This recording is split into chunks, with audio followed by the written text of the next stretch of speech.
Hello, ladies and gentlemen, metalheads around the world, or the few that watch all the time. Welcome back to episode 75. God damn, Woo! 75. God damn, that's 3/4 of a century there. Yeah, if it were one episode a year.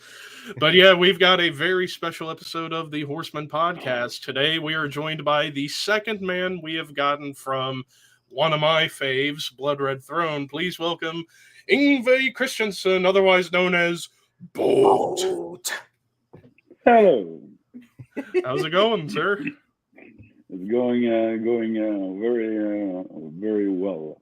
Yes. Yeah, well, all of us just got done doing like work stuff, and Ricky over there, right here, recovered from seeing Brujeria last night. Oh yeah, you have no idea. It was a fucking brutal show. They wanted to see them for like 12 years. The hype was real. It was worth seeing them live. Like if you ever guys, anyone in the west side, southwest of the states have the chance to see Brujeria, go see them. Like you will not be disappointed. Viva Brujeria, cabrones! I never seen Brujeria, but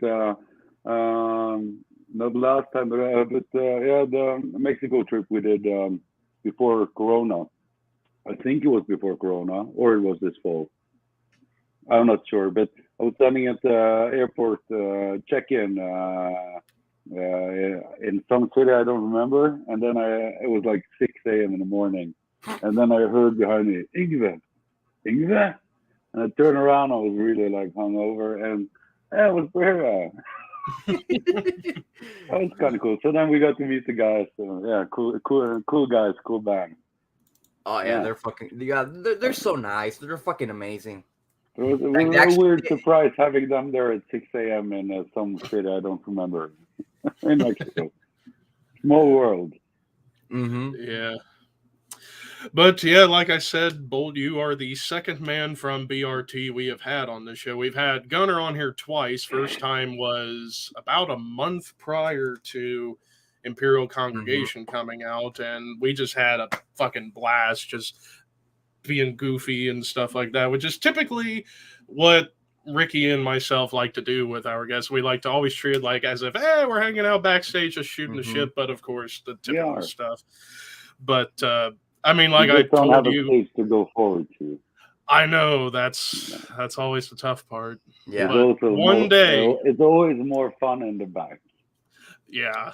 After all, I even told Gunner that if you guys ever come to the States someday and you come to either Columbus, Cincinnati in Ohio, or Huntington, West Virginia, I will be there and I will buy everyone a beer. I unfortunately couldn't see you guys when you guys came to Texas, like before COVID. You guys came to like a festival.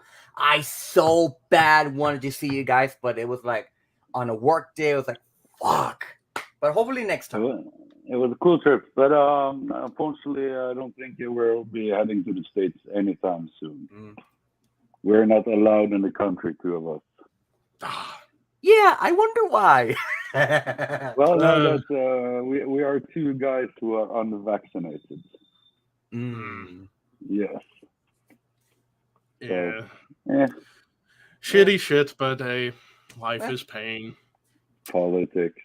And pain is good.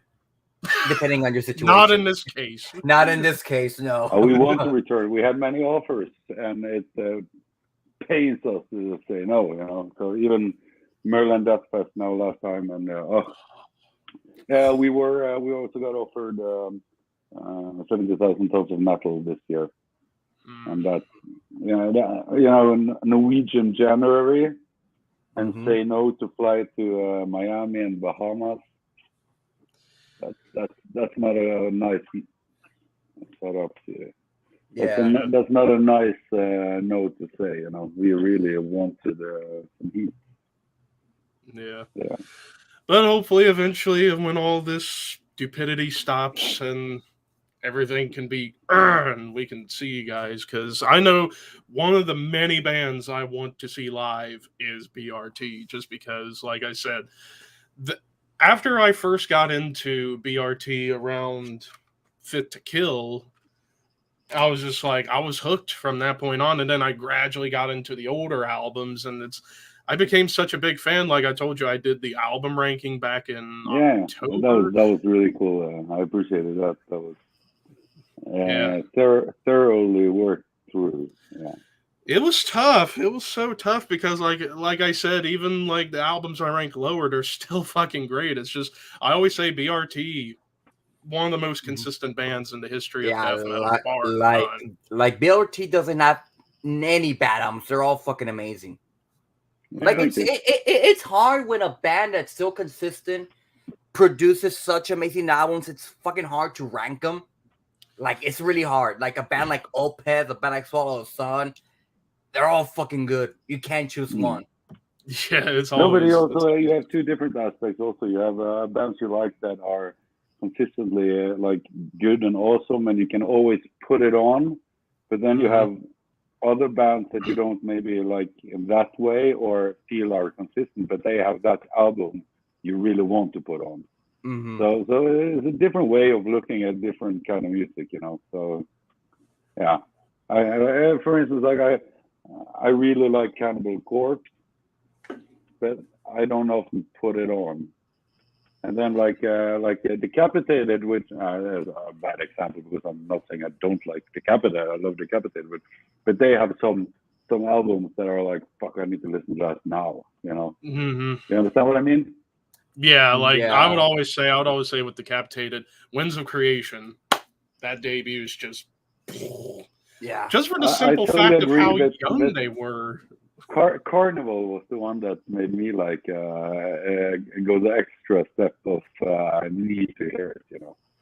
Yeah, and even that new album. You know, everybody has different preferences when it comes to vocalists, of course. We have the same thing in Blood Shown. So many people swear to Alter-Genesis, and that's all I want to listen to, you know. And I love that album. But for me, before I joined the band 12 years ago, it was Souls of Damnation for my sake. But I understand if people don't like the new stuff, but I don't need them to.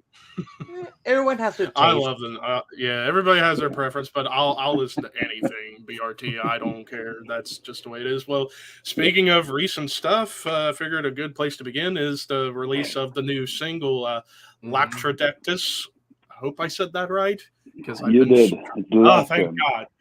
But yeah, that song, and the first one on Soul Cellar Records now, which I remember talking to Gunnar about, like, what happened to the Nuclear Blast deal? I figured they would have been fucking great, but I guess he's told me it was like a test run just to see how it would go. Well, I think for any new band being signed, I would guess any band is a test run. If it's not Dimmu Borgir or something, they already know how they will sell. But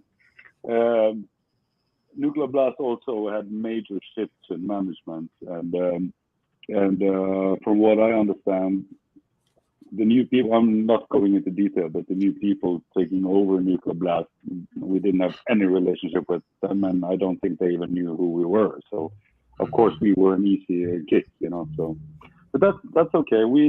You know, it's kind of, it's not good to do with women to jump from one to the other, but in labels, it's nice to just fish around and see what you find, you know. Yeah. But yeah, with that, we've been doing that for so long now. A new label for every I remember going through Metal Archives to do the research for the album ranking. It was like first 2 on Hammerheart, and then there was 3 straight on Earache, then 2 on Severed, and then Candlelight, then Mighty Music, then Nuclear Blast, and now Soul Cellar. It's like, it happens. It happens. Hey, you never know. Maybe next one, Century Media, Roadrunner. Well, Roadrunner, maybe not. No. Century Media for sure. Let's put out the next album before we talk about the Exactly. But with this new track, like, I just love, like, I've listened to it quite a few times since it came out. Ironically enough, the same day that I announced on my Instagram that we were going to have you was when that song dropped. And I remember listening to it, and it's like, first of all, the vocals are killer.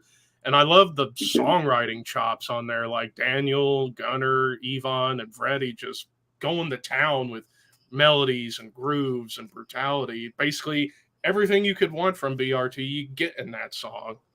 Yeah, it's cool. It's what we do. Yeah. But now on to the big questions. So to kind of begin, we typically also ask everybody that we get on the show. Like just a couple weeks ago, we had Dylan Gowan from Vesperia, Malice Divine, and also a reviewer on Banger TV.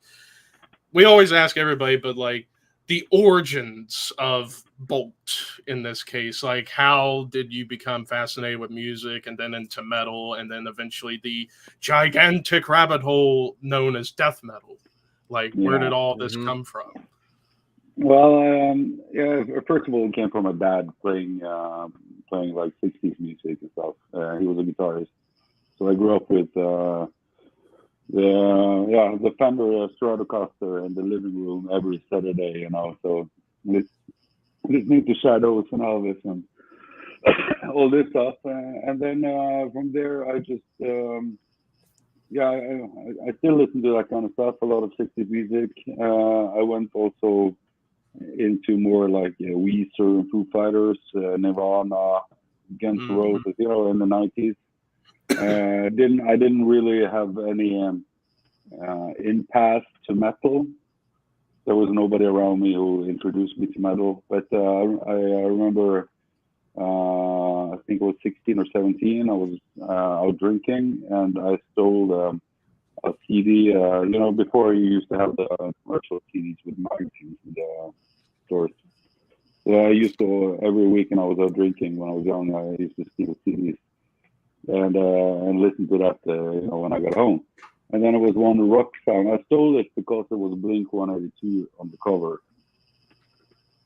And there was a song there by a band called Slipknot called Heroic Anthem.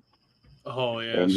And that was like the first time I probably heard metal a lot before, but without like tuning in. And this was the first time I put it on myself. And I heard Heroic Anthem. I'm like, fuck, this energy is talking to me, you know. So I when I was 17, I traveled to England to see them. I remember I was way back in the crowd. I didn't dare to go down to the pit with all these dangerous metal people. I remember saying that to my friend, like, I don't dare to go down there. Everybody's so scary. But yeah, it wasn't that bad after all. So it went from there and into, I don't know, the usual way for people not growing up with the quality 90s metal that we later went back to, of course. Yeah. But Korn and System of a Down and all this stuff, you know, it's just feeding on the energy and distortion and everything, you know. So then I started, slowly getting into Pantera, Metallica, the usual big bands. And I got a really big passion for thrash in the start with Exodus, Death Angel, Creator, and my old band, Goddamn, it was called. We played more like Lamb of God and that kind of music, you know. I got into like really liking Lamb of God and Killswitch Engage and that kind of stuff. Yeah. And we toured with 6 Feet Under around Europe, I think 2007 or 8 or something. And that was my first like close up with death metal. And during that tour, like just standing on the side stage listening to Chris Barnes singing Awesome every night, then I'm like, okay, I'm doing the wrong music. Yeah. So then I was finally introduced to death metal through Chris Barnes, and me and Chris were hanging in the bus and talking about death metal and the philosophy, and like it's kind of cool that I was like personally dragged into death metal by Chris Barnes. People can say what they want about Chris Barnes, but he's still Chris Barnes. Yeah. So not long after that, time is relevant. Not long after that, in my head, I joined Blood Red Throne, and I never sung death metal before I joined Blood Red Throne. So that was just like my next step. And from then, 12 years now of nerding in the genre, of course. Mm-hmm. That was my Yeah. start, Oh. from Elvis to Chris Barnes. Damn, who would have thought Chris Barnes, the originator of a young bolt, to into death metal? Yeah, but also, it's kind of funny because I've heard so many times or read also in the reviews that I not resemble but remind people of like old Chris Barnes and the vocals, and also Yeah. like the screaming of Danny Filth. I haven't listened that much to Cradle of Filth, but Danny Filth came to a show with my old band. That was kind of cool. Yeah, that was pretty cool. Yeah. And he really liked my high pitch, so that's kind of cool. But the high pitch was came from two places. It was the Lamb of God song "Ruin," because Randy sings this long scream at the start, and I was like, people were telling me, "Oh, listen to this, he screams so long," and I was like, I want to do better. So I started like screaming longer, and then the high pitch from Chris Barnes. That's when I like trying to like squeak the throat, to not like a pig thing, but I wanted to like combine them. So it's pretty correct, really. The origin of that statement. Yes. It's crazy to think about that, but I want to ask you a question that I think Levi might be interested in knowing. So obviously, Mr. Bolt, I'm guessing you were born during the 80s, 84, 85? 85 in Norway, right? Norway, right? Yes. So my question to you is, obviously Norway is known for, of course, the region black metal scene. So my question to you is, while this was going on, obviously you must have been like maybe 7, 8 years old. When you were learning about what was happening in Norway, from the bands to the church burnings to the death's suicide, Euronymous' death, The chaos, essentially. the chaos, pretty much. Did you ever hear that in the news, or what was the vibe in the news in Norway around all that debauchery? Because I'm just imagining, even though we didn't grow up in the time, we know it was crazy, but for somebody who was literally during that event, must have been like, what the hell is this? So what were your initial reactions? Because when my son was at that age, 7, 8, I was thinking about that because at the same time, my friends were the people who burned the churches and everything, So I was thinking, like, how can it be that I remember so much because I was so young? But this was when we grew up. You had to be aware of kidnappers. It's called kidnapping, right? Yes. Yeah. Mm-hmm. Yeah, that sounds like a Norwegian Englishified or weird way of saying kidnappers. And you have to be aware of neo-Nazis, and you have to be aware of Satanists. Those were the three every kid should be aware of. Those are the dangerous people, and especially the Satanists, because we saw them all over. The long black hair, these scary people, and it was on every newspaper front side. It was on the news, every day before we had all the TV channels. It was 6 o'clock every day. It was the children's TV, like Sesame Street, similar. And 6:30, it was the grown-ups time. Then it's the news. And then I remember being 7, 8 years old, and the news was Satanist, church burning, murder. I remember the faces and all this stuff from that time. So this was really huge. This was all in the mainstream news, and we talked about it at school. And I'm from the same area as Vikanes. Mm-hmm. So like the same small area, same school type situation. So I remember our teacher had him as a teacher and was telling us, the kids, like, he used to be such a nice young boy, and this was how close it was back then. But of course, later getting into metal and suddenly having my own festival with Norwegian black metal, everything turned pretty much around because this is normal, okay, grown-up people, and some of them still have hair, some of them still have black hair, you know. But it was a weird time. Yeah, it must have been a crazy time because I think you're the only one that we've had in the show so far who can actually tell us his perspective of what was going on during that time. Because Well, my perspective is from a child's view, but then Yes. I have so many friends who were a part of that scene and a part of that gang, you know. They The inner hang circle. out in the The inner store, you know, circle. and they even burnt the churches, you know. So, and that's been quite an experience sitting so many late nights talking to these people about how it was, how did you feel about it, what do you think today about it, and yeah, you know, it's a very interesting topic, and as a lot of metalheads are interested in the macabre, you know. Mhm. We have a fascination for watching documentaries about World War II or thriller, gory movies or whatever, you know. It's Yeah. some fascination for the evil, without condoning it, of course. But you see, I'm sitting in hell right now, you know. So it's taken on my shirt. It's not. We have some fascination with it.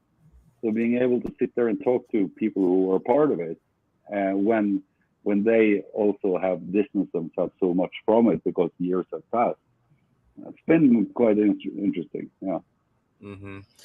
Yeah, because to Ricky's point about with looking back on that time in the Norwegian metal scene in general, and then seeing where it is today, like back in that gold rush era of the Norwegian black metal scene from like 90 through 94, it was always like we've watched the like Mayhem documentaries, the Till the Light Takes Us documentary, and interviews with some of those guys, and like making it seem like as if there was this huge rivalry between Norwegian black metal bands and death metal in general, which it's like I always look back at that and I always like shake my head because it's like, because it was all Euronymous and spreading his elitism about it, yet Ricky and I always talk shit. It's like, does he not remember that back when they were doing Death Crush, they were inspired by death metal and grindcore Yeah. bands? I think it's important to remember also that with no intent to step on any feet, but as a grown up, and I think they would all agree, as grown ups, they were all kids. They were stupid like kids are. But at the same time, they created wonderful music. Yeah. That's so. But it's too easy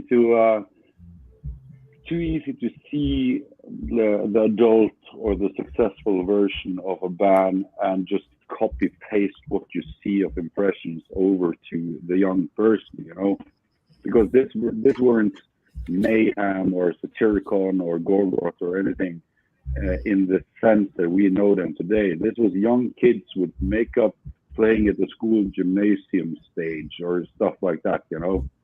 It wasn't like it wasn't grandiose and evil and big and cool.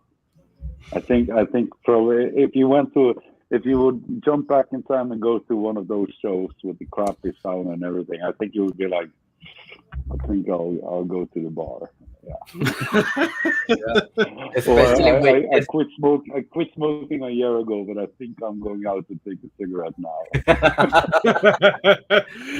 Especially back. Especially back when Dead was around and Mayhem throwing the pigs' heads into the crowd. Well, then again, Watain still do the pig's blood. But I think doing that today would be much more artistic. Don't. Of course, I weren't there, so I'm saying my thoughts. I'm not saying how it was, of course. But I don't think it was that magical and you know, I don't think it was as magical as we picture it. Yeah, because our friend Hannah has seen Watain like maybe a dozen times, and she always gets covered in pig's blood or whatever blood they're covered, especially when they were going to tour the States with Midnight and Mayhem, Watain couldn't come into the States because of fucking Visa customs. issues. Yeah. But if you drag a parallel also over to bands that don't exist anymore because somebody died, like I never saw Pantera, and for so many years I would say like, oh, how magical it would have been to see Pantera, and I of course think that, haven't seen them, but then I've seen Metallica 10 times or whatever, and for the next person now, if somebody in Metallica dies and there's no more Metallica, they would be like, oh, how magical it would be to see Metallica. But for us who've seen Metallica so many times at festivals all over for so many years, it was cool production, good band, cool music, but it's not magical, you know. But of course, I understand it would be for the person who never saw them. So this is the same glorification that we also would give the old black metal bands from the early era, or those bands like Dark Throne, like that don't play live anymore, you know. Then we glorify how insanely magical it would have been to see them live then. But being in that crowd then, I think it was just these guys doing something, you know. Yeah, or with like a band like. With no disrespect intended, but you understand what I mean, right? Yeah, definitely. Yeah, like I always like a band like Death, we've always said, oh, it would have been so magical to see Chuck live. Like, but if you saw him when they were playing, it was just like, okay, this is Wednesday's show. It's that they were awesome, best I've ever seen, but it was Wednesday show. On Saturday you're going to see Slayer, and then you kind of forgot about that on Wednesday. So you know, it's everything is about what we can reach, what's within our reach, and what's not, because we always want what we can't get, and this is, I think, is the same way of seeing all these great musicians live. Maybe the only people I would put on a pedestal of like experiencing, for my sake, would be like Elvis or Freddie Mercury. I think that would be like, whoa. But you know, there's not that many unhuman metalheads. Maybe the closest would be Chuck or Dime. I don't know. Yeah. Or Cliff. But again, that's because they're dead. Yeah. Sadly, of course. I don't mean to laugh for saying that. Yeah, I mean it's fair, yeah, like definitely, because like my all-time favorite is Metallica. Like without them, I wouldn't be a metalhead. And it's like looking back at like the live clips from when Cliff was playing, it's like, man, if only the time machine can be invented, I can go back in time to like 1985 and watch Metallica at their best play live with Cliff and just watch the 86 Master of Puppets. Yeah, 86 the Ozzy tour. Yeah, that would have been like... but you know, again, the people who were there, I don't think they appreciate it as much as you would have done now. And it's the same as you drag certain parallels over to the metalheads that should have died. Like Ozzy Osbourne. You're still able to see him. Do you appreciate having Ozzy on stage in that sense? I last time I saw Black Sabbath, it was raining, so I left halfway into the set to go to the bar because nobody was at the bar and I could hang out on the couch alone. That was better for me. But if it was quick parallel, because this happened later on, Dio. Dio is that guy today, but he weren't that guy touring with Heaven and Hell in the end. I saw Dio live with Heaven and Hell, and I was like, oh, fucking cool, it's Dio.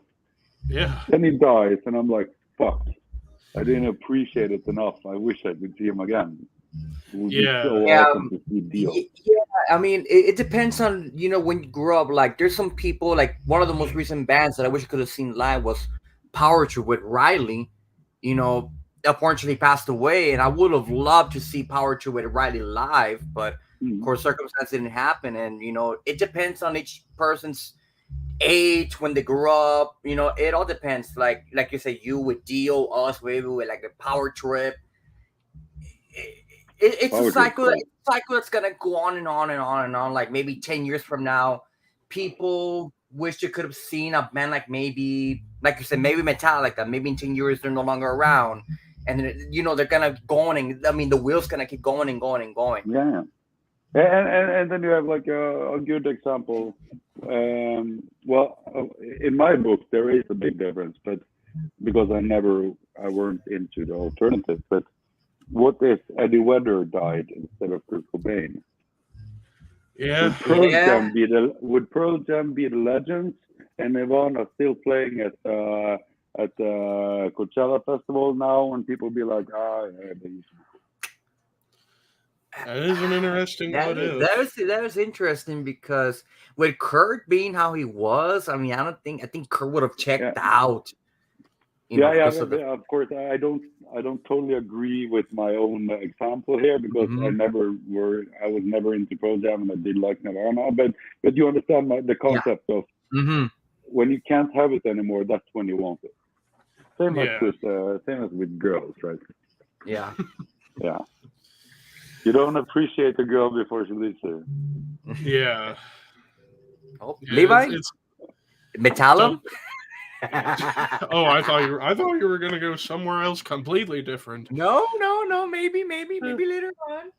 Well, before we get to that, Bold, you did talk to me about us discussing the lyrics to the stuff off of Imperial Congregation, because it's like, I look at the lyrics, especially to the final track, Zarathustra, and it's like so different from a lot of lyrics that I've come to become accustomed to with BRT, especially in the old days, when in the old days it was all about gore and killings and death and basically like the Cannibal Corpse worship that I love. But then you get to like most of your lyrics, it's like still a little bit of it there, but there's more reality-based stuff going on, more stuff along those lines. But definitely the song I was curious to hear about, the lyrical idea, was Zarathustra, just because, not only because that song was so unique with those, wow, voice cracks, I swear to God. Just a warning to everybody watching, I'm still somewhat recovering from the head cold over the weekend. My voice isn't all the way back, but because I feel like I'm going through puberty again, because you've been saying that for years. You've been saying that for years. I have a cold there too, so it's fine. But yeah, because that song with all the, like, that opening melodic riff, and then just all the instrumentation going on, and then these lyrics, what I wanted to ask you was the inspiration behind Zarathustra lyrically. Like, where did all that come together? Well, that song is very specific. I want to maybe not backstory, but backtrace a little bit, and also the reason why I said to you, if before we talk, maybe read my lyrics, because I love music, but I don't read or listen much to lyrics, and most people I know don't really read or listen much to lyrics, especially not in death metal. Because death metal is usually, and I'm saying this without reading, so I may be total ignorant, but that's okay, because then I'm just proving my own point. That it's all about blood and gore, and it's boring as fuck. Yeah. And I tried that on the first album, the self-titled one. I tried to do more like the blood, gore, zombie killing. Yeah. And after that album, with Union of Flesh and Machine, I didn't write the lyrics to Union of Flesh and Machine, because I was like, I couldn't even start. I emptied myself on the first one. I don't have anything more to say about this topic, and it ruined me to the point of, fuck it, I'll just quit. That's why that album was written by our producer, who also originally sang the songs on that album, because I just didn't have it in me. I didn't want to start writing lyrics about killing and blood anymore, and because that's not me. Mm. And then some months later, before the album was done, then I was I was planning to write Daniel like, yeah, I had a break, I'm ready to return. But then, like the same day, he wrote me that Martin weren't really up for the task, the producer, and if I could come back. That was a perfect synergy of, okay, let's join forces again. So then I re-recorded the whole album. And then for Fit to Kill, that's the next one, right? Yep. Yeah. Then I try to do it like my own way instead of, and writing what I'm passionate about inner strength and evolving as a human and being yourself and fuck the world, you know, like just pure strength the whole way. And also about accepting your feelings and emotions, because you can't be strong or grow if you don't understand yourself. Mm-hmm. Then you're just face of what you want to be instead of becoming what you want to be. And I took that forward to Fit to Kill, and I really felt I managed to like manifest it on Imperial Congregation. I have one song there that I did about blood and gore, and that was Ithaca. And that was more like a fictional story about I wanted to write a love song. How can I write a love song in metal, in death metal? Yeah. So I pictured, okay, so this song is from a necro point of view. Mm-hmm. So it's about a guy who is in love with a corpse, but the corpse seems to ignore him. How can he get the attention of this corpse? So that's why he needs to, maybe if he's dead himself, maybe then he will find him attractive. So that's Ithaca is just a love song. The most brutal love song ever made. Yeah. Well, yeah, maybe. And then I told Daniel that I've been reading a lot on Nietzsche lately, and I'm really intrigued by and fascinated by Nietzsche's philosophies and ways of thinking when it comes to inner strength and also kind of like his anti-human point of view, you know.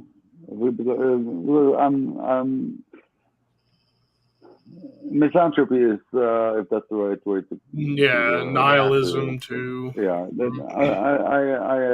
I'm intrigued by a lot of those ways of looking at things as a positive, loving human being. And I told him like the last song, without hearing the song, I said I really want to write a song about Nietzsche, and but you can't rush me. And if I'm going to make a good song about Nietzsche, you have to give me a couple of months of studying, reading. Like this needs to be composed. And he said, well, I haven't showed the guys yet because I made a song and they won't like it. It's 7 minutes long, and it has this long intro, outro, and I'm like, okay, this is sounding like you and me coming together here. And then he showed me the song, and I was like, well, this is perfect. This is a song that starts somewhere and ends somewhere with just a big middle part, which is Nietzsche.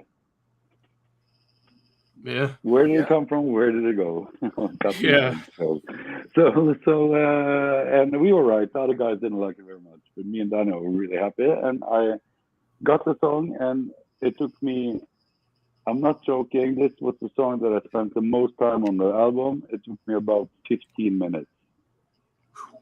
Wow. All the songs on that album took between 5 and 10 minutes, but that song took about 15. Yeah. And then the whole song, my whole view of, I was trying to put in the essence of how Nietzsche was feeling. And also writing in these snowflake times, I thought it was very important also to include how the effect of Nietzsche after his death and how his words have been turned into evil, as I sing about also. Mhm. Because Mhm. Nietzsche, as I write in the song, Nietzsche said that my words will be interpreted for evil and will be used by evil. And that's in the song, like how his sister was the one who gave introduced Hitler to Nietzsche, and Hitler turned Nietzsche's philosophies into in his own mind over to how he could use it to justify having all these evil thoughts and doings, in lack of a better word. So I wanted to like really put Nietzsche into a package, and then of course the like Overman, which I sing about. That's of course that's just translated Uberman, Mhm. but you have to be very careful because I don't want it to sound sympathizing in any wrong direction. But yeah, about Nietzsche. Yeah. Zarathustra was also, I felt, the perfect name for it because that's one of Nietzsche's stories. Also sprach Zarathustra, which is also the title of my favorite song of Elvis. Mm. Or no, almost. It's the intro of Elvis from 2001: Space Odyssey.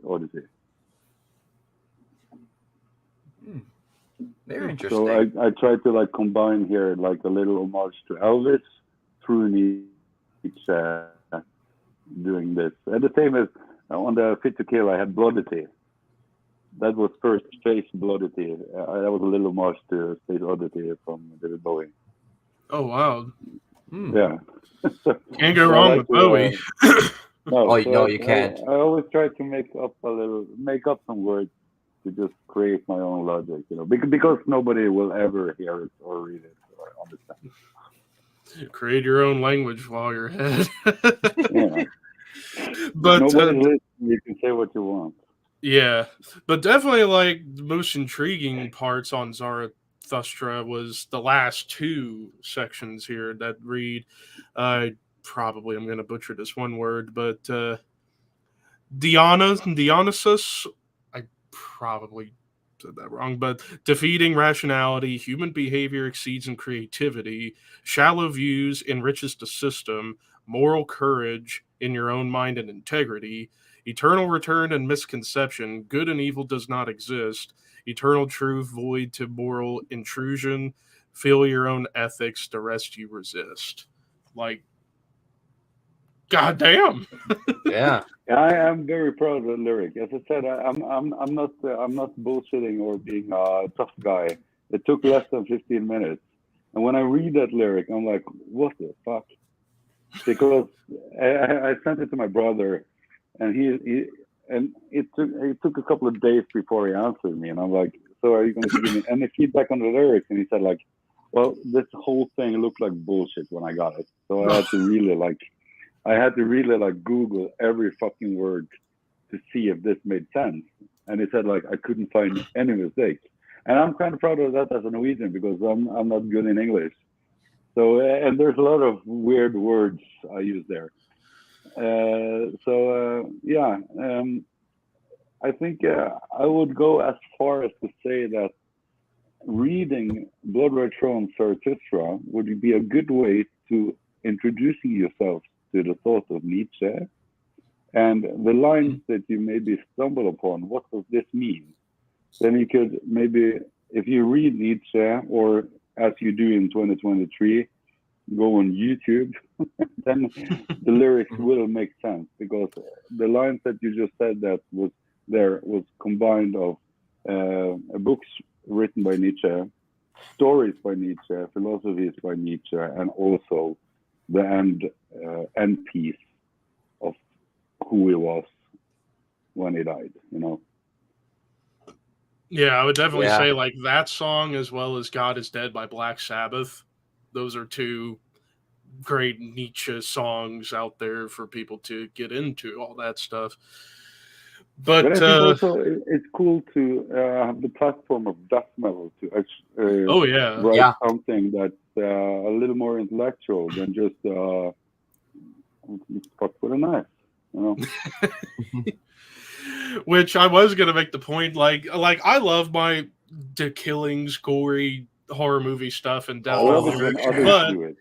but what I do like, especially one of the reasons why Death is one of my 5 favorite bands of all time, is because while yeah, first couple albums very much in that vein, and I love that, but I appreciate the lyrics he started to write from like spiritual healing all the way through to Sound Sound of of Perseverance. Perseverance. Like Individual spiritual thought healing, patterns.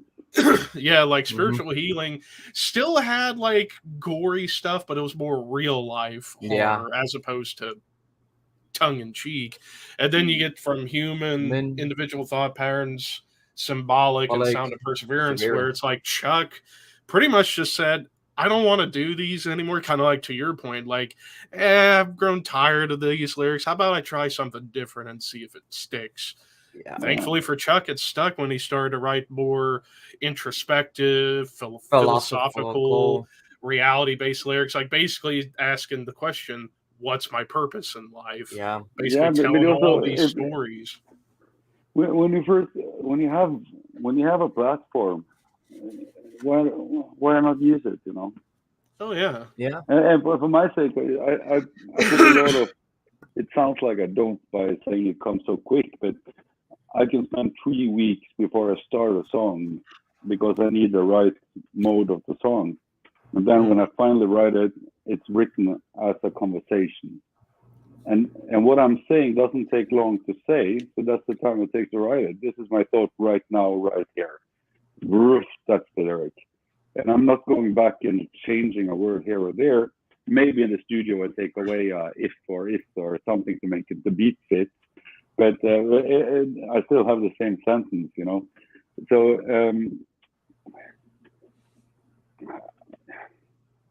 I feel it's important to just, even though people aren't listening, even though nobody's hearing it, I know that what I said meant something to me. And I don't really care what others think. But of course, when we have an extra platform about discussing it, like now, I want to take the opportunity to bring it forward because it does mean something to me. yeah. Yeah. After all, lyrics are like the icing on the cake when it comes to the song, anyway. It is, but Yeah. usually you just lick it up and then you eat the bread after. Yeah. Yeah. Yeah. Like lyrics are in everything. Like, for example, like there's 2 songs that we lump to death. Gallows in Primordial and No Father's Day, No Son by Behemoth. The lyrics are so powerful and so meaningful that it hits you right on the heart. Like you can Or relate even- to those lyrics. Or even for me, like there was a while back I did, well, actually, we did an episode a long time ago about the 10 saddest metal songs, and I had at the top of my list Opeth's Burden and Porcelain Heart. Like those songs, I can never listen to those songs without shedding a tear for different reasons. Like Burden, because I can personally relate to that because it's all about the burdens of going through life because everybody has a burden here or there in their lives. And then Porcelain Heart, when you read into the story about why that song was created, because Michael Ockerfeld wrote that song in expression of grief to an old girlfriend who committed suicide after they broke up in the early 90s, and he felt eternally guilty for that. It's like, man, it's like, and back to back on Watershed, it's like tearjerker number 1, tearjerker number 2. It's like, damn, Michael, you're making me fucking feel like I'm peeling onions. My eyes are just going out of control. Yeah, but it's also important to remember that lyrics are if used right, lyrics are time capsules of emotions from the person who writes it. You know, that's how you felt to write them there. And also, like Latrodectus is that kind of song for me. That was my spirit at a really angry and hurt moment, and that helped me to get out of that moment afterwards. I weren't feeling the song anymore after I wrote it. So I was even like asking some friends, like, is it right for me to record this? Because I can't relate to the song anymore. This is me being angry. And when you're upset with someone and you yell at them and you say stuff you don't mean, just because you're hurt and something in you, because we're humans, want them to hurt too. And then you say bad stuff. And that's why I was like, recording those bad stuff. That's not necessarily a very good thing. But I went several rounds, but then again, nobody will ever understand what I say, right? Yeah. Yeah, like I said, it's pretty magical. Like, for example, for me, when Swallow Sun Religion, when a Shadows Wars in July back in 2019, that album for me hit me hard because I was going through a bad time during that year, and I could relate to every single thing that they were singing, to the point that it became my album of the year of that year. And especially knowing the backstory of Juha losing his longtime girlfriend Leah due to cancer, having all that inside him, he wanted to release all that sorrow, all that anger. Instead of doing drugs and drinking, he took all that into writing, create something unique, to the point that it's my favorite Swallow Sun album, period, next to maybe Songs for the North. And to this day, I listen to it. I know the lyrics by heart. I still feel that emotion in me. And it's always interesting, like, when lyricists take all the inspiration from so many avenues, whether it's anger, sadness, just want to write the most over-the-top stuff because it's fun, or they're super pissed off. That's like, well, I don't want to call out this guy. Why don't I just channel that anger into writing some pissed off lyrics like, Gah! Like, this will get him. Or just writing fun stuff like Municipal Waste, for example, just writing all about songs about drinking beers and punching people, like, it's gonna fuck you up. I mean, well, that's also what fits the music, So but people shouldn't get the misperception of metal is a big fucking genre. There's so many different emotions and so many different types of people in one frame of a genre, to put it that way. But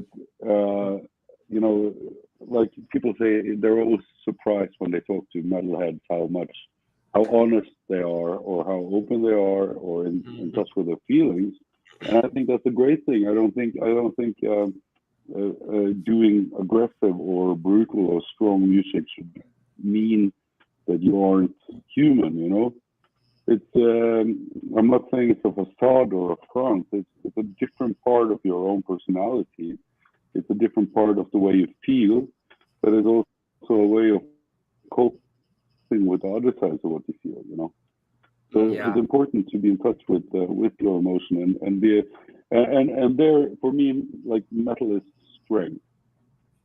And the more you're in touch with your feelings and also open to be able to talk about it and discuss it, I feel that means you have even more strength. Yeah.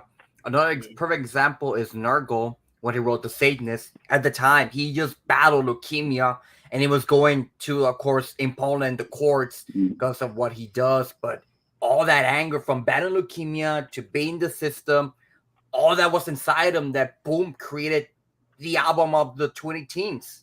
Yeah, but then you also have the artistry of being able to pack those feelings into a metal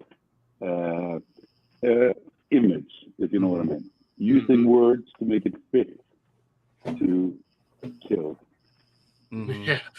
Which I think gets into the bigger philosophical point that it's like, hey, society, not all metalheads are fucking going around killing people. You got people like us who are just your normal everyday guys that just want to enjoy life, but doesn't mean that we can't enjoy this brutal, heavy music. Like, just let us do our thing, society. Stop telling us what to do. Yeah. It's not all sunshines and rainbows, unfortunately. That's the bad thing about it. It's not, but I think the masses use the sunshine and rainbow music to mask life and try to feel like it's the rainbows out there, because we know it's not. Yeah, and this perspective that a lot of people think that metalheads throughout this, because of course with the church burnings that happened in Norway, and then of course throughout the years the PMRC, you know, the censorship and all that, which we talked about years ago in an episode, we did the censorship in metal. All of that perspective, of course, religion and all that, it all comes down to this: that people think that metalheads are like the scum of the earth. They're like stupid, they're killers, and Some of it are. exactly. And unfortunately, there's a small percentage of people who are like that, but the majority of people are the kindest, sweetest, smartest people you're ever gonna meet. Like Nurgle, one of the smartest individuals you're ever gonna meet. Yeah, and But you know, I also think that there's a lot of views also that people can have that aren't really understood. You know, like for my sake, I hate religion, but I don't hate religious people. I have nothing against religious people. I just hate religion, and I like to put forward something that provokes it. I like that Satan's on my shirt. I don't believe in Satan. I don't believe in anything. right. Yeah. So, but you like to provoke, and yeah, bad things happened in the past, but we didn't do it. You know, Right. it's a lot of, it's a mixture between some things are right, some things are wrong, put together with the understanding of this bubble we're in, that we're all in, and that we all can see the different nuances of. For the spectator, you can see all these nuances, if that's the right word. But you can't blame them for believing this. Yeah. You need to sort of understand that those are the path to being able to communicate and creating understanding in our direction as well. And a person asked me, like, how can you, like, when it came to the Facade album, how can you write about this stuff? And like, my idea for the Primitive Killing Machine video was the girl being kidnapped and then eaten at the end. That was my idea.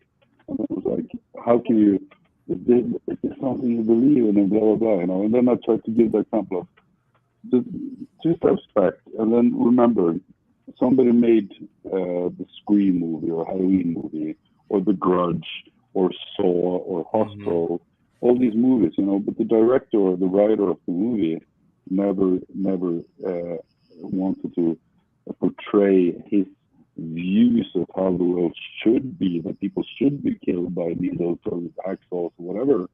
It's a way of creating an emotion in the spectator and the viewer or reader or whatever. You just want to create an emotion to take them on a journey which is very far from their day-to-day life, leave them with an emotion, they turn off Netflix, and it's done. And it's the same way also, I think, with music, that we want to create this this little bubble that we love of brutality or strength or whatever. But if you listen to Cannibal Corpse on your way to work, and then you get to work and you feel energized, and you turn it off and you do the phone calls or whatever, and then you're done at work and you go back on a bus, and then you listen to Slayer or Opeth or whatever, and then you're back in this bubble of emotion that gives you something, you know? Mm-hmm. Yeah. It's about creating an experience and emotions and just something different. Mm-hmm. Well, now, since Ricky brought it up, so we do this one segment of the show we call where we go to Metal Archives, because depending on the artist or the member of a band we go to that main band's Metal Archives page, because I swear that the guys who created this website, I thank them. They were a godsend, because the fucking similar artist section where they'll take a band, and then you have like a lot of metalheads vote on like, oh, this band reminds me of this band, or the connection from another band gets thrown in there, and they all get voted and get high scores. And it's because of like similar artists on Metal Archives how I've discovered so many bands over the years, like Disentomb and Disgorge, and then even like outside of death metal bands like Mortem and In Mourning, among so many all across the world, all across different subgenres. So for this week's Metal Archives dive or like head dive into the pool, I'm on the Blood Red Throne page, and basically it's like they'll have like the top 20, and then they'll have like a list where you can see a bunch more that have like lower scores. But if you were to try and guess the top 5 bands that you think would be for similar to Blood Red Throne, like 1, 2, 3, 4, and 5, like what would you say are 5 bands you think fans would think BRT are similar to? Yeah, you mean similar to the Spotify for fans of? Yeah, like so, like for example, like for Metallica, the number 1 band is Megadeth because of the Mustaine connection and some of the similarities in the songs. Or like what was another good one? Creator, like number 1 Sodom, because you know they both came from the same scene, and also again similar in style, especially in the. I haven't been on there to read, but okay, similar act. Well, should I use my brain or should I use my intuition? You use whatever imagination and the brain, like just go all out. Well, the first I would say is Cannibal Corpse. Number 1. And then my brain, for some reason, says hate and that kind of stuff, but I don't agree with it. But I heard that before, and there's no similarities in my opinion. Yeah. They would be on the list after if it was Behemoth page, I think, or opposite. Actually, surprisingly, hate's not even in the list. Okay, good. So there you go. And we can take away the emulation mode as well, right? Not in the top 20. Nope. Or even the top 5.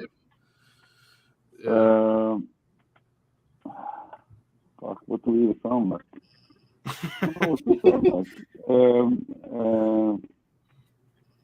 I know we sound a lot like Cannibal at times, but we should have Death on the list, but there's probably not. Yeah, Death was in the list at one point, and then it was taken off, and it's like, come on. And Death should be on the list, and they really should. They really should. But because there's so much inspiration from Death that we don't sound like that. And that's maybe just more the melodies. We have a lot of inspiration, but we don't have bands that sound like it because of the Death, Morbid Angel, Vader.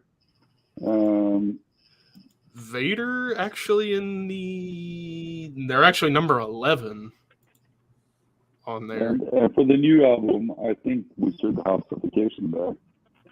No, actually, after Cannibal Corpse, I'm going to be that boring. I have no idea what's going to be on the list. Well, if the freaking website would update, I swear. Sometimes I hate technology, but so the top 5 for BRT, number 1, Cannibal Corpse. 2, a band I saw you rocking the shirt of in the Primitive Killing Machine video, Vomitory. Oh yeah, of course. Mm-hmm. Yeah. 3, Bloodbath. 4, Aeon. Yeah, I heard that a lot. Yeah. And then number 5, and I feel this band should be a little bit higher, like just behind Cannibal Corpse, and that's Deicide. Well, okay, that's mainly like the triplet chugs that. Yeah, that's 5 bands that has the not that darkness, but the darkness and the groove. In many ways. Mm-hmm. Yeah, cool. And then, like, just for completionist sake, like the rest of the top 20 on the actual page, you also had bands like Severe Torture, Aborted, Decapitated, who I think should be a little bit higher, Cannabis Corpse, Kronos, which is a band from France that I actually haven't checked out, Mhm. Vader, Dying Fetus, Vile, another band near and dear to my heart, and I brought it up to you. We got to interview Jeremy Wagner, and that's Broken Hope. I think they should be a bit higher. Prostitute Disfigurement, Deeds of Flesh, which I could see that connection because the original bassist Erlin, I remember, was in Deeds of Flesh for a little while. And Vile. Yeah. Torture Killer. Yeah, that I would really much agree with. That's a cool band. They spoke to me. It's like the music. Then the final three, Hate Eternal. And then Amon, aka Deicide before they were Deicide, and Vital Remains. Yeah, I can. My phone is cold. I'll concur to that list. Yeah, just mainly like because it's like whenever I, especially like on Imperial Congregation English, motherfucker. Do you speak it, Levi? Apparently not. But the song "We All Bleed," like that opening triplet chug, it like made me immediately think of bands like Deicide and Decapitated, because both of those bands, just like BRT, are like the masters of the triplet chugging grooves that I love. Yeah, can I ask you now a question? Because I haven't talked to, except for my brother, I haven't talked to anyone who heard Los Rebecas yet. And I probably won't ask anyone else. But now we're talking about Blood Red Throne, and it's your initiative. So the vocals from Los Rebecas, do you feel that's very different from Imperial Congregation? I mean, I've only listened to it like maybe somewhere between 5-10 times since it's come out, so it's like still picking out like little pieces. But from what I can remember from the last time I listened to the song in full, which was last night, I would say very close to Imperial Congregation. There I go. I'm stuttering again. But making the words. But yeah, I think it's similar. Maybe if there is any difference, I hear a little bit, almost of a bit of maybe a little thrash bark in your growl on the new track, like almost like who would have been another good vocalist that had like a great growl but had like almost that thrashing bark delivery to it. Maybe almost like a death metal version of Max Cavalera a little. Because people always have an opinion of what you do, and after Physical, I read so many places people saying like, just keep to the basement, you know. And then I like, okay, fuck you. I wrote the whole Imperial Congregation album to be like in the basement, the whole album. Like, okay, if you don't want me spiking things up, here we go. So I did that intentionally, and then I read after that, oh, it's only in the basement, we should spice things up. And then I figured like, I don't care. But now I felt on this first song, with the feeling of the lyrics, I just get it more to be more yelled out than deep growl, if you know what I mean. Yeah, that's where I got that little bit of like that thrash bark, like the low end thrash bark of like a Max Cavalera. The album won't be like that though. It will only be that song because that's fucking painful to sing like that. I mean, I know from experience. I try. You don't use for anything else, so it's like a cramp. Yeah. Oh yeah. It took 2 days to heal after that song. Yeah, like I can say from experience, like I've been trying to practice my growls, and they sound garbage whenever I Oh hear it. no, Oh I man, can't. my throat keep always doing it. feels like I try to do like from the diaphragm like most vocalists do, but it's like I feel like I either am not doing it long enough or I'm not doing it strong enough. So, But like for my sake, I've never learned to roll, and I never practiced ever. So since I started in Blood Red Throne, I never practiced vocals. We never had a band rehearsal or anything like that. So all the songs are like I write it and then I record it. I don't practice or sing it before I'm in the studio, and I don't sing it before I'm on stage again with the band. So everything is just the emotion. But for my sake, I think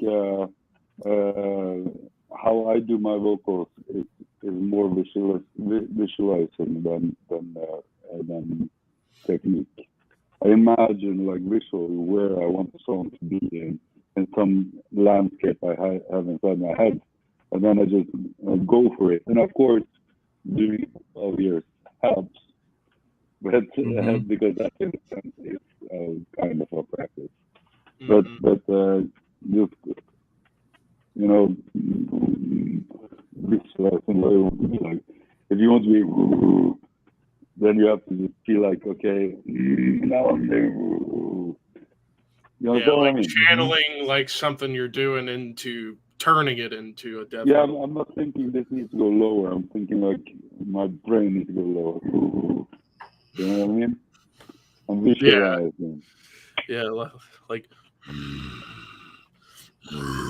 Yeah, like I get what you mean. With that Kind of. Yeah, like, I get that good. Now, because this is growling for me is an instrument. It's not a vocal. Yeah, to some the people. Same as if you need the guitar to go lower, then just imagine the lower bump, or I don't know, on the guitar. You know what I mean? Like, yeah. Like match up to everything going on musically. Yeah. You're up here. You're visualizing the effect. Yeah, that especially in a genre like death metal, whenever you're going all out with the growls and the screams, it's like, yeah, you're trying to find cool ways to match up to the guitars or even the bass or follow along to the rhythm of the drums, like in most brutal death bands like Suffocation, Dying Fetus, who do vocal lines that match up with the rhythm of the beat, which my best example of visualizing is, have you heard, of course, Soul Seller? Yes. Yeah. You know the scream on Soul Seller, when I do the high pitch and then go higher up. And that was just like visualizing, like, yeah, and then like a hand grabbing on the ledge, like you need your fingers to just, or I play basketball, you need to touch the rim. You know? That's a visualization of where you go. If you're at your highest pitch, but you need to go higher, what do you do? And then you can't think what your throat is going to do. You just need to visualize it and then just go for it, you know. And if you listen to that again sometime, just hear those screams with how it's like, yeah. Yeah. Sometimes I do it live, but I also drink too much, so it's difficult.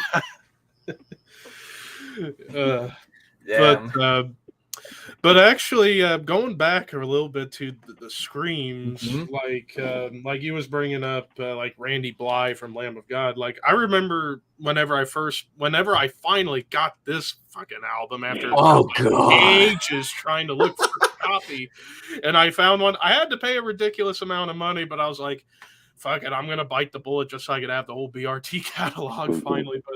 But especially in songs like Primitive Killing Machine, like those high vocals, like I did remember bringing it up in the album ranking.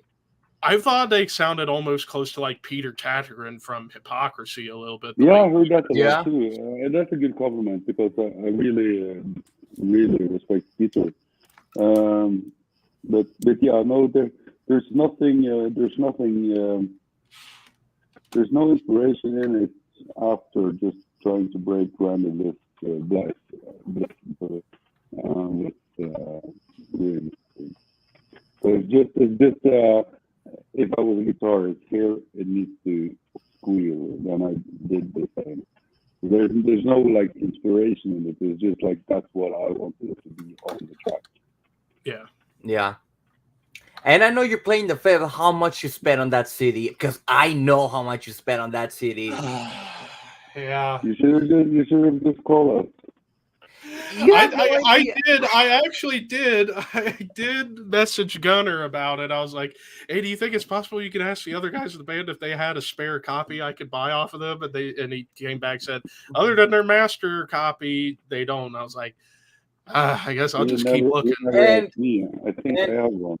And it's not the first and only time we've ever done. We spend more than we have to on certain CDs, as you can see.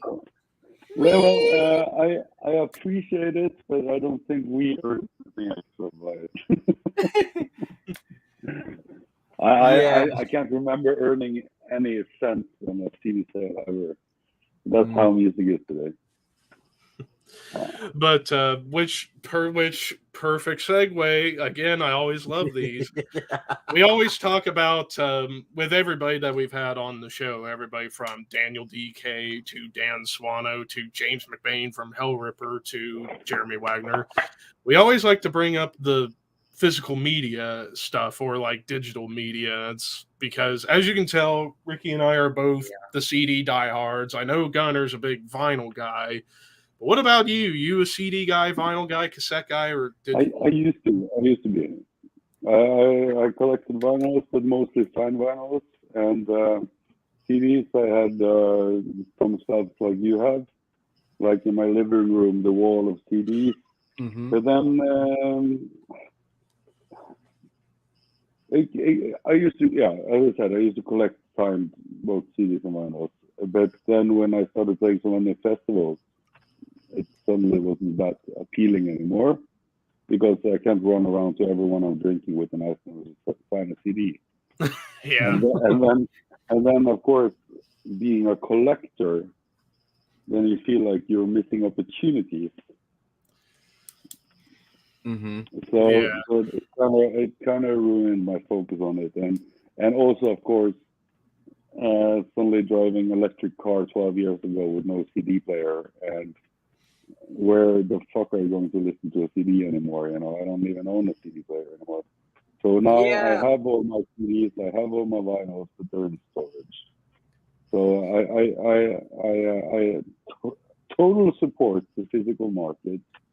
It's just at some point I had to stop. Yeah. But I understand, I respect it, and if I weren't in Blood Red Throne, I would still be chasing those signatures on the CDs because I love to stand outside of any 3 hours waiting to get an autograph from some person. I thought that was funny enough. That was so fun.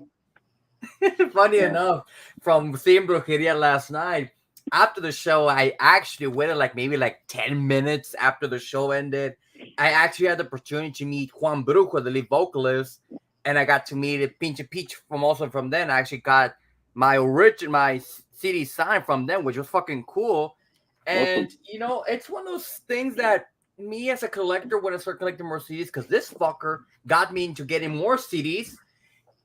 As time goes on, every time I see a band, I always try my best to get that album that they're playing or the anniversary. Like, for example, when I Saw Left You Die, they were playing the entire Leprosy album.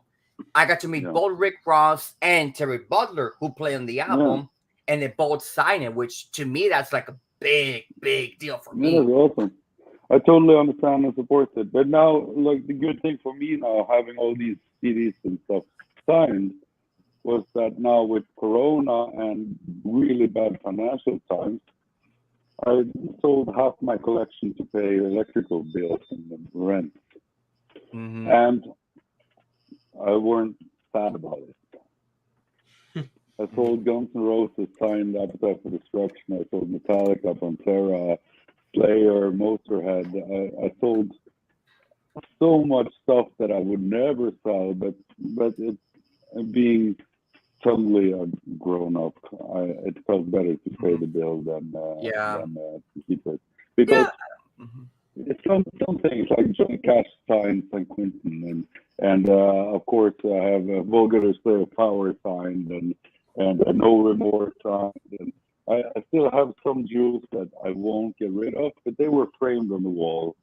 Then and Painkiller, and like some cool albums, but then there's some other albums that were like just collecting dust in my shelf.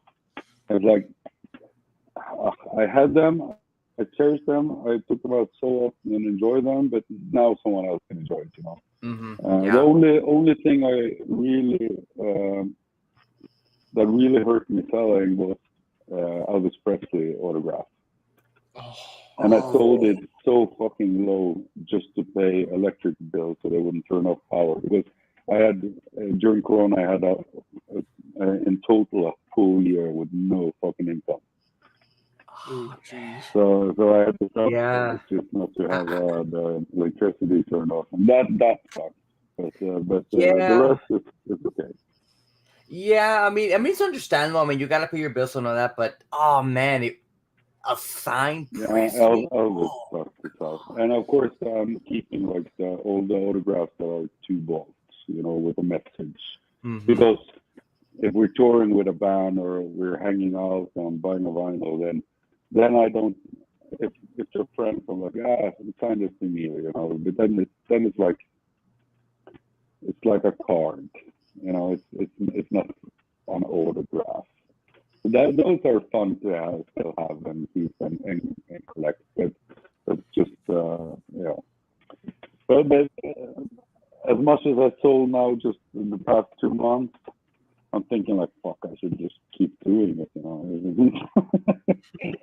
Maybe not work and just bring vinyls whenever we play a gig, and I can sell them myself. I know. That's why I'm not a vinyl guy. Because can you imagine me going to a show trying to get a fucking vinyl in? That's what you're like cradling it like this, and people are probably looking at you like you're nuts. Especially if it's a brutal ass band with the mosh pit's gonna be fucking nuts. You don't want that fucking vinyl to break. Hell no. And after all, that's another reason why I'm a CD guy. Like, I only have 2 vinyl right now, and they're right up there, Master of Puppets and Justice for All. That and Justice for All I got from my mom as a Christmas present this past Christmas. And then the day after, I actually went and bought Master of Puppets out of Walmart because it was like... But that's also a great fucking artwork. Yeah, and then right in the middle... Yeah, and then right in the middle is the Celtic Frost Dance Macabre CD box set, because it's like, I just wanted more Celtic Frost, even though I already had the albums, but I wanted to get it mainly for the Emperor's Return EP, as well as the extra stuff like the poster, which I do plan to get hung on the wall at some point. I need to do some redecorating in this godforsaken office. But to your point about signed CDs, the only... My voice cracking again. Jesus Christ. But the only signed CD I got was one that I bought off of Discogs, and I didn't even know it was signed, of Entombed Morningstar with Alex Helled's signature on it. Cool. But if I get to go to see Morbid Angel Revocation next month in Cincinnati or Columbus, I plan to bring my Outer Ones CD from Revocation and my Altars of Madness album and see if there's any chance I can get like Trey Azagduth or Dave Davidson to sign my stuff.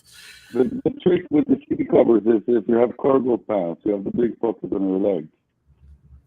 Then you just take the CD, just a booklet, and you put it in plastic and you have it in your cargo bag. Yeah, so that way if you accidentally spill something, it doesn't affect the liner notes. Yeah, and if you're bringing the cover, you will definitely crack it. But I got like Entombed. I saw them. They were warming up for Volbeat. I didn't see Volbeat, and I was hanging out with Kalle and the Entombed guys instead. But then I always buy the CDs or vinyls at the show, and then I get it done. Used to. Yeah, it's been many years since I did that. But also when I had my own festival, then I was like, okay, I booked all the bands I loved. I couldn't run around getting signatures, so that also ruined kind of the pleasure of being a collector. Yeah, with me with signed CDs, of course, with Brujeria, that's one of them. The other one I actually have is Arch Enemy, when it's Archman Live. Yeah, I have that too. Yeah, I actually bought that and the merch table and it was the last one. Yeah. It was I got it because I booked probably the same tour, and I had them in Bergen and in Oslo when I was promoter. So then I got that CD from Michael. Yeah. And then, of course, the other one is, of course, Leprosy, of course, having Ross and Terry Butler, which I know Levi's kicking himself in the ass for that. I swear, Levi, next time a big band comes to my town, send me the fucking CD cover and I'll have it signed for you, okay? I bought from Terry many years ago. I bought directly from him a Death T-shirt with a blue and yellow Death logo. Mm-hmm. Signed by Terry, so I still have that T-shirt. And then, of course, the last one I have is, of course, from Obituary, having all the signatures from, of course, the Cost of Dead live version. Again, Terry Butler's on it too, so I think they have Terry Butler twice. Yeah. Terry's a cool guy. Yeah, and that's not even mentioning the amount of guitar picks I've gotten over the years, the concerts I've gone over the years. Like, I've gone to so many concerts, which kind of goes into the question when I ask you, being that you've been around the scene for the longest time, what has been your favorite concert experience? Because there has to be a moment that you always remember that's like so memorable that to this day you think about it, it's like, I can't believe I actually experienced this moment. Like surreal. I don't know. I usually am just at the bar.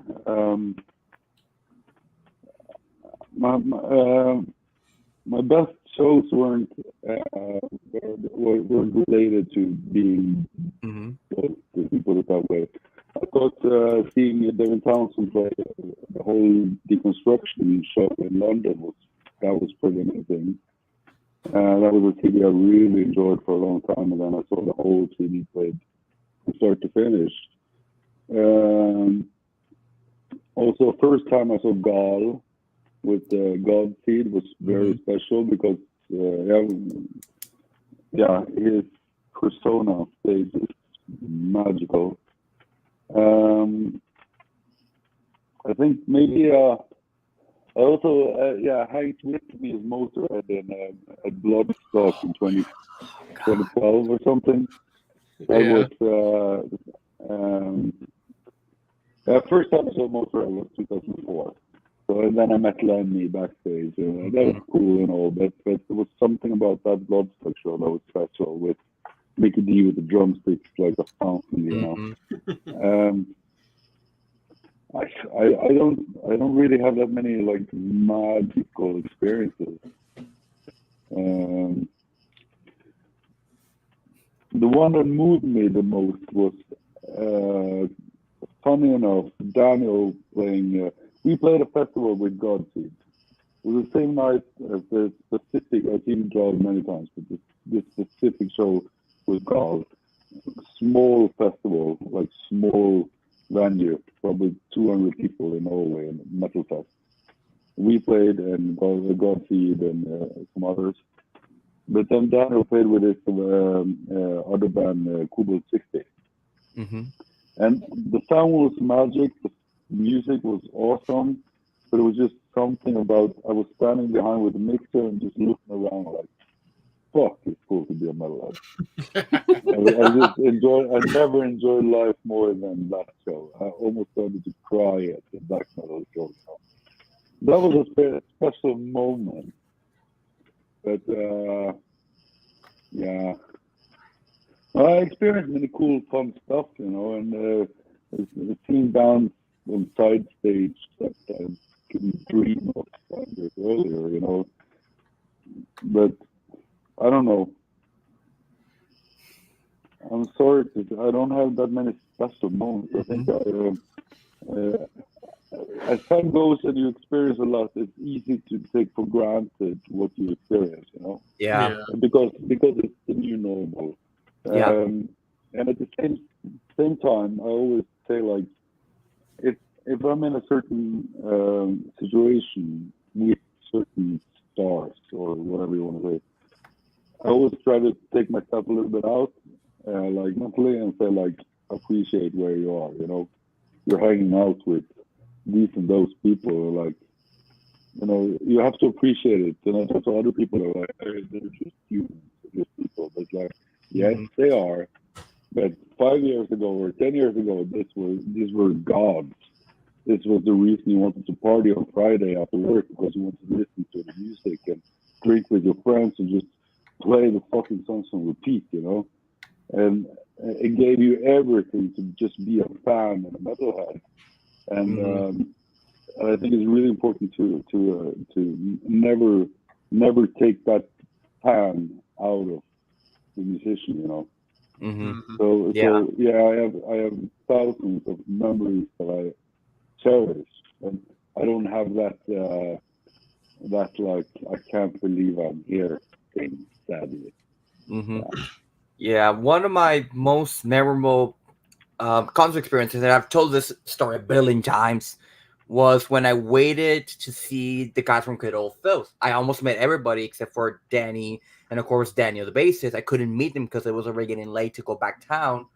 And meeting the guys from Cradle of Filth, they were like the nicest guys you're ever going to meet, especially Lindsay Schoolcraft, which I love Lindsay Schoolcraft. Like, I love her. Like, you have no, like, in terms of like metal chicks, she's like the most beautiful, kindest, sweetest person you're ever going to meet. But, you know, that was one of my favorite experiences. But in terms of going to a concert, can't believe I'm actually seeing them. Rammstein last year was a show that I never thought I was ever going to see, because, of course, they announced the tour right before the pandemic. I bought the ticket like a year in advance. And, of course, they keep postponing the tour. I was afraid they were going to cancel the tour. And then, of course, last year, they finally did the tour. So my high for Rammstein was for 2 years, plus the amount of time I was a fan, you know, from listening to the lyrics, even though I'm not fluent in German. I understand what they're talking about. But finally going to see Rammstein live in front of God knows how many people for those 2.5 years of wait was totally worth it. I mean, that show is a spectacle of its own. And you told us on our other podcast we do, Ricky, that you were so far away from the pyro, but yet you could feel it. Oh yeah, I was at the I was at the very top of the stadium. It was a stadium show. I could feel the fire. Now imagine me feeling the fire at the very top of the arena. Can you imagine people in the pit feeling the fire? I've been on stage with Rammstein 3 times. So but there's also for 5 years I worked as a show rigger. So of course that makes all the live shows a little bit more work, if you know what I mean, right? So I've been on stage behind the band with the flames towards me. So these things have been like very close for so long, and so it takes a little bit of the magic out of it, you know, like being behind the stage with Iron Maiden or with Metallica or with Black Sabbath or all these people, you know, like saying hello to, I could rather, you could rather ask me what cool things I did at work. Because then I would have some stories. I've been jingling in the bell of AC/DC, you know? And I was in charge of driving Rob Halford's motorcycle for 2 shows up and down the stage. Wow. And in Guns N' Roses, I was the guy dressed in black that nobody should see, taking care of the cable for the camera on stage. So I was crawling around stage with Axl Rose standing in V position over me singing, you know. So I've done a lot of very weird, cool things.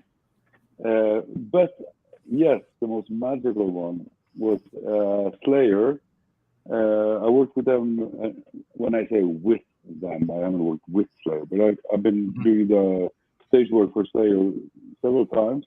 But one time I was the guy who was left in the crew in case something needed to be done. and it was in the beginning of the tour, the first tour with Gary Holt after Jeff passed away. And I was in the room. It was Slayer on stage, the sound guy behind me, and me, the only people in the room. And I was sitting there just standby. And I'm sitting there as Slayer is teaching Gary Holt Season and Others. And I'm just sitting there like, fuck, what am I watching now? And Gary is like, where's the chord? Because he knew the song, but there was something he didn't know.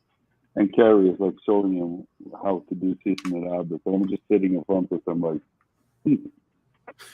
like, what am I watching?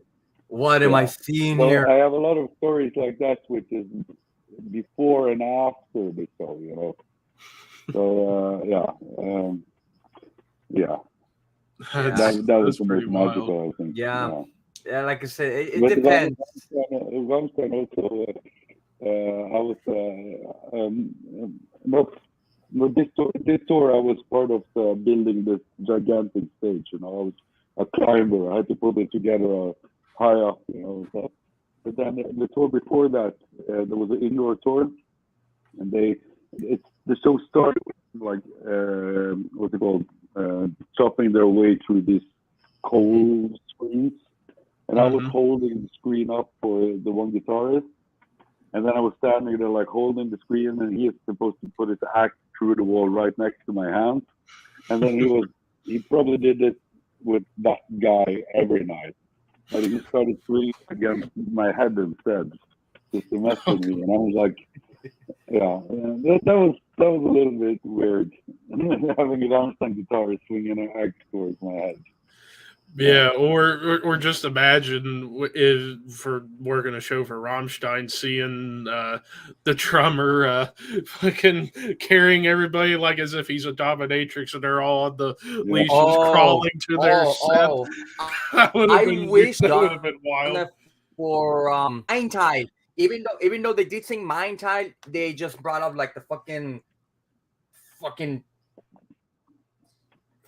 was it? The like the pit when they're cooking pork flocket in the fire. Like, God, I'm just imagining how hot it must have been, like literally there.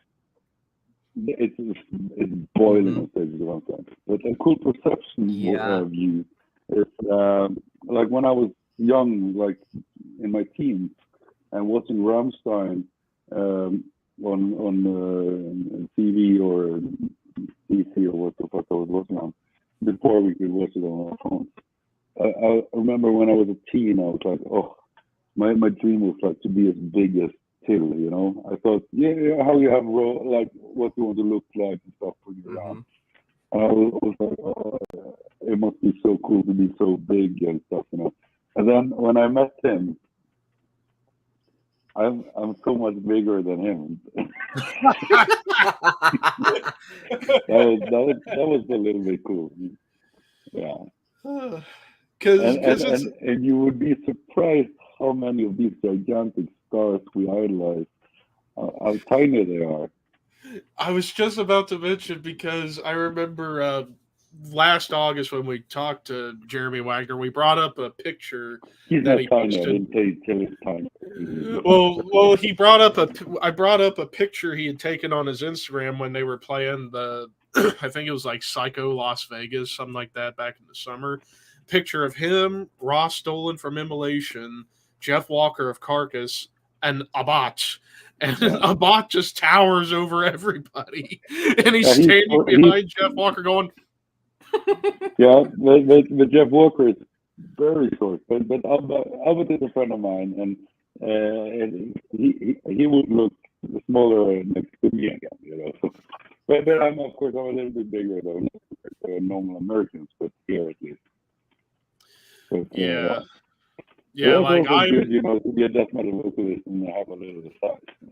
Yeah, like it's funny because in my family, I'm the youngest of 3 sons in my family, and I'm 6 foot tall, which is above average here in the States. But I'm the shortest man in the house. Like my oldest brother Rue, I called him, who unfortunately passed away. He was 6'2". My other brother Jason is 6'6", and my dad is 6'4". So it's like, yeah, I'm taller than most average guys around my town, but I feel like a midget compared to my brothers and my dad. And my mom, 6'5", I think. she gets towered. She's only 5'2", unfortunately. Yeah. God damn. I just remember this is actually recorded. I said Jeff was tiny. I didn't mean it. Yeah. I'm sure he's like, I know I'm fucking tiny. Yeah, he looks small, but he looks fucking huge when he does what he does. The presence. Yeah. Mm-hmm.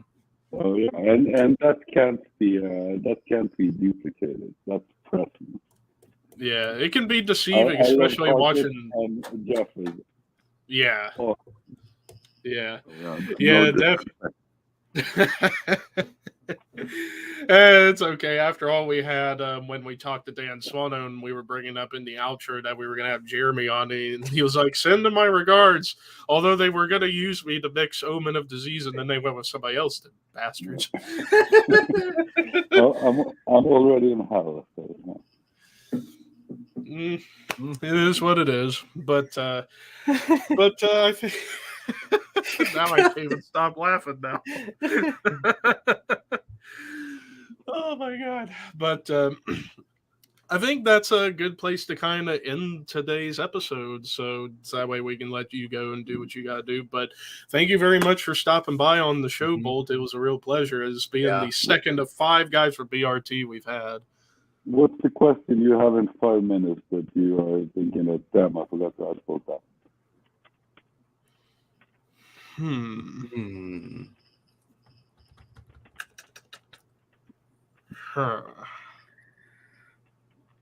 Shit. Now on the spot. Fuck. I'll let you answer first, Ricky, because I got no clue. For what? In 5 minutes after we hung up, you were like, oh, fuck, I forgot that question. Oh. I remember. I don't remember. I don't remember. I don't remember. Our brains are. Do you have any questions about the rest of the songs for the new album?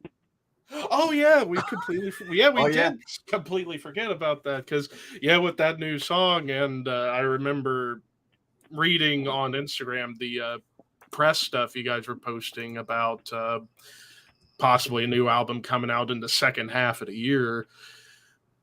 Yeah, I'd be curious, like any tentative time you guys are aiming to get an album out this year, like summer, fall. We are going to Australia, New Zealand, and to I know Mexico and some European shows, London and stuff. And our plan is to release the album before that, so maybe October, something like that. Mm-hmm. I think that's a secret right now. But, well, hey, perfect time for Halloween. So ask me about the next single. Oh, yeah. So what would the title of the next single be? I don't know. It's a teaser, everybody. It's all about teasing people. What could it be? What could it be? When, though? That's the thing. When? I'm making the next single this month. Oh, sweet. Yeah. Yeah. What should the title be? Ooh. Funny enough, kind of a segue back to when we were talking about lyrics. I've actually written titles and lyrics for songs, but I am not really a musician. I played drums and I play simple doom stuff on bass. I'm more of a singer, vocalist more than anything else. Yeah, maybe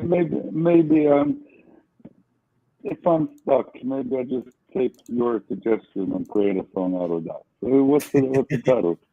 Oh God! Shit. Off the top of my head, I used to have a whole list, and now it's gone. I was actually going to look it up, and I was like, opportunity to name the next word song if it's good. Oh, the name of the next BRT track. just trying to go based off of like titles in the past, like then and recent times.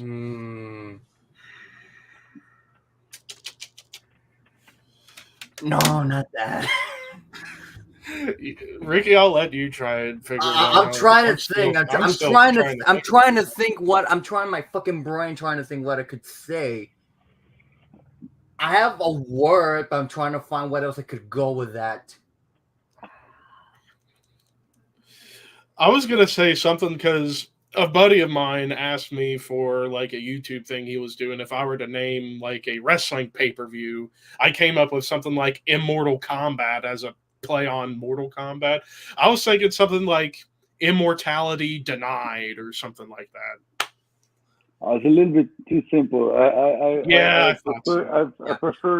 like wordplay, so the Immortal Kombat. Well, since you're cool, but it's too close to the game. Well, since you're in hell, I'm gonna go with the Disembowelment of Dante's Inferno. Yeah, but I already did In Hell I Roam. Yeah, that is true. Oh, damn. I don't know. I'd have to type down a bunch of words, and then I'll probably have to get back at you on Instagram about it. It's like, oh, I think I got the perfect one. No, but it needs to be live now, you know. But off the top of my head, I got nothing. Got nothing. I'm bad with being put on the spot on some stuff. But then instead of you remembering something 5 minutes after the show, now you have the bad thought of coming up with a title 5 minutes later. And it would have been the next title of the Glory Throne single. I know, right? But my brain is like, I feel like SpongeBob in that one episode when he's thinking of something and his brain explodes like and right now I almost came up with a good song title, but it's already taken. Am I Evil? I was about to say that, but that's already a song, yeah. I mean, then again, back in '89, you had your chance, boy. Am I evil? Yes, I am. I mean, then again, '89, you had Morbid Angel and Obituary do a song each called Suffocation, so maybe you could get away with it. But then again, people would be thinking, wait, is this a cover? We have a rule that no song titles I create should have existed before. Right. That's why we have the titles we do. If Daniel is able to find a song that's called the same, let's try again. So I need to twerk my mind every time. Yeah. So Reductos, originally that was it's about the Black Widow spider. Yeah, I figured. How as soon as the girl has gotten what she needs, she kills the man to move on. But I couldn't call it Black Widow because we're not playing 70s heavy rock. Yeah. So then but the song needs to be called Black Widow. And then I just jumped through the shortcut to what's Black Widow in Latin. So that's ridiculous. Okay, then we have the title. Now that you bring up Now you're thinking. Now you're thinking. Now I'm starting to think because you bring up Latin, then that throws in the whole other wrench. I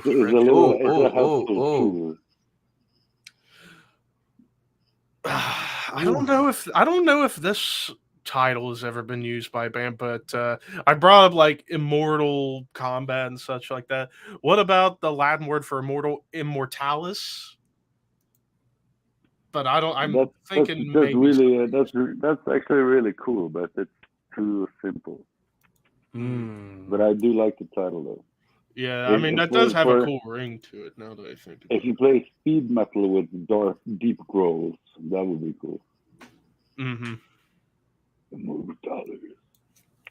Yeah. Yeah, but now it's just in Latin. It's now I can just put in random words and see in Latin and maybe just. I did that and that's ridiculous. I mean, I think one Latin is enough for an album. God damn. Always. But Shit. man, now I am determined to get this in before we wrap up. Now, damn it. Okay, first one of the three of us. Oh. Yeah, the first one. I have an advantage though. Ooh, maybe to go along with Immortalis, Monstrum Immortalis, like an immortal monster. No, and it needs to be more intellectual. Damn. It needs to reflect the lyric I'm going to write afterwards. Oh, okay. I mean, I have something cooking. Just no, not good. I'll let you think on this one. I'm trying to think. Oh man, let's see if I have something here. I know I used to write down shit like this. Fine. This is the most fun part about making lyrics. It's about coming up with the title afterwards. Now we're doing the opposite way, but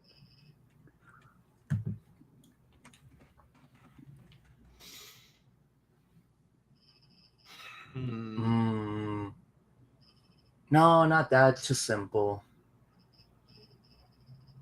I was gonna say Mind of a Killer, but no, that's way too simple. Yeah, that's too simple. Like for instance, if it was about something with a crowbar, it would be crowbalism.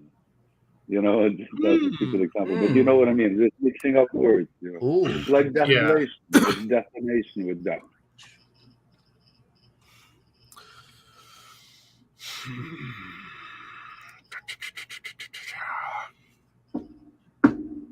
Fucking knocking on wood over here, trying to think.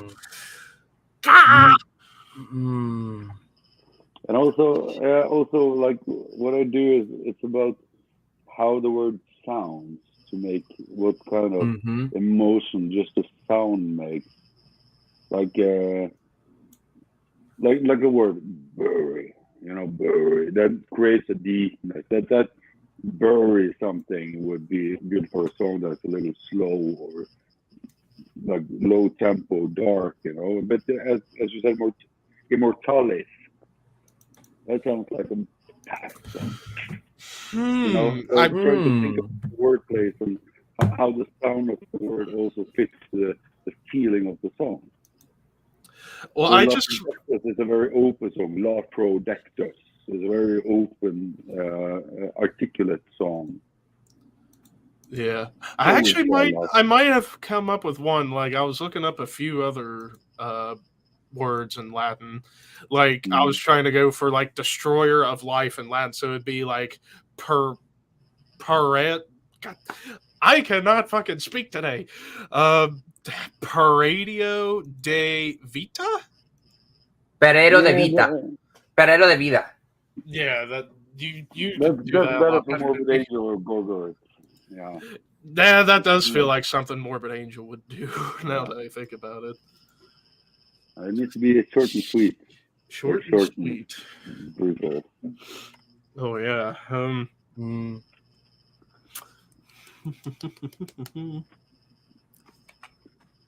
Don't get stuck in a lesson. That was my helpful tool when I was stuck. Don't start stuff.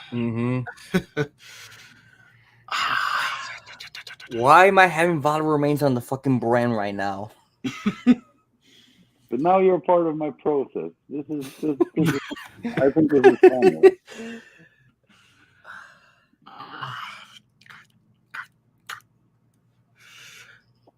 So next talk, I'll tell you the answer, right?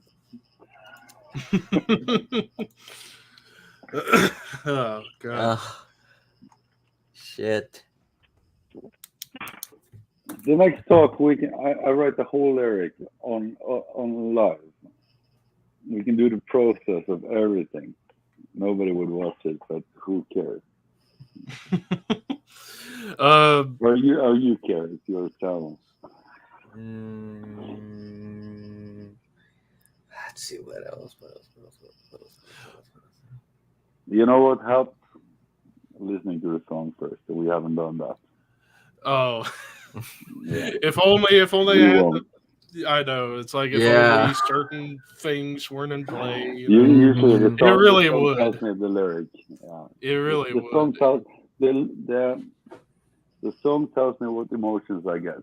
The emotion tells me what the topic should be. The topic tells me how I should bring the lyric into one word. Mm-hmm. Mm-hmm. Yeah, an explanatory word. I mean, I was just now looking up blood in Latin, like sanguinium, but that would be too simple. Yeah, but you're stuck in the Latin thing, I know, but it's like that Sangria. stuff, it's so.